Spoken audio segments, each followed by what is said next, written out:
Esposito, I'm so glad you agreed to come back on Animal House Calls. Thanks for you having are me. fantastic. You're a scientist. You're smart.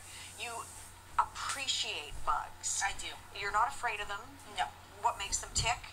Let's do a little Q&A, shall we? Okay. We're going to listen to the sound of a bug, and then you'll know it. I might try to identify it. Please try it at home as well. Okay, here we go. That's right. What makes that noise? Is it legs rubbing together? No, or? it's actually a part of the membrane. They have a membrane inside of the side of their bodies, and they move it back and forth. So this is the cicada here. There's the cicada right there. Yeah. I didn't realize they were so big. It's a membrane down there, and they move it back and forth almost like a drum. So it goes so fast it vibrates like that. All right, let's listen to the next one, shall we? Oh, that's what I want to do, and I know I'm probably speaking to you from Bugs Without Borders. I shouldn't say I'm going to slap a mosquito. I know, I'm sorry. The poor mosquito, he gets a bad reputation. But it's that first instinct. So what do you do if you do have a mosquito that has landed on you? You don't want him there. What do you Well, you know, it's too late already. He's Okay. she's already taking some of your blood. It's not the male, it's the female. It takes a little bit of her blood because she needs it for developing eggs inside of her. Is there a certain color or a certain smell that would keep those mosquitoes away? There isn't. They're still working on it. Very good. But next sound.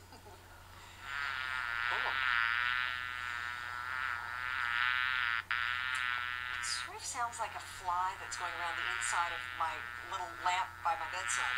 It kind of does, you're right. But that's the bumblebee.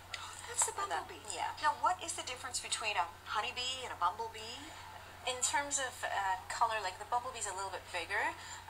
It doesn't necessarily have, I mean, there's a lot of difference. It doesn't necessarily have the yellow and black than the... Do you have one here? Yes, So this is the honeybee here. And see, these are the bumblebees here. And are they male and female, or is it just the queen females bee? are the worker bees. The females, for the honeybees, are the worker bees. They're female. Those are the ones that sting you just one time and then they die. So they don't want to sting you at all. It's just if you're near them, or, you know, they prefer other mammals, to be honest. So not really humans. I'm glad so of that. it's just out of defense that they do. Shall we do one more? Yes. Okay. Cricket? That's right. Cricket. Great. I have cricket moments every once in a while, but I think that's a good thing, you know, just for Yes. the mind is clear. How's that? So that's a cricket. That's the cricket here, and we also have different species of all of these insects, but the ones you might see outside of the black field crickets in the grass, yeah, so they're the ones that make the noise, and it's the boys, the males, that make the noise. That's so. And it's not by rubbing the legs together, which everyone thinks. It's actually the wings. They hold the wings up, so the noise can make it. On the bottom of their wing, they have a large vein, and it sort of has like teeth or serration on it. It's like the tines of a comb, and they rub the top part of one wing against the bottom of the other, and it kind of grates. So it's And kind of are like they doing this. Trying to attract the female? They are. They're trying to attract the female, and it's their calling call, their mating call. Are there differences in the mating calls? There are. For defense, for feeding, for, yeah. Do the females have a way of expressing themselves? No, not really. They just can, I mean, there's just different smells too, but they hear the noise and kind of whoever makes the loudest noise, that's who they're going to mate with, right? Bugs Without Borders, I just think what you do is fantastic. So let's meet some that are alive and well right now. These are, they were not killed in a mean way. No. They died natural causes, deaths, and... yes, insects don't live a long time, so you can just always saw live on a the spider grass. in there. I know. Notice but I do that. They're really good for you spiders. They're really I'm going to stand closer to you. Okay, so these are just the snails that you might find in your garden. These are banded snails. You can see the bands of color, which is why they call them banded snails. And what's their purpose?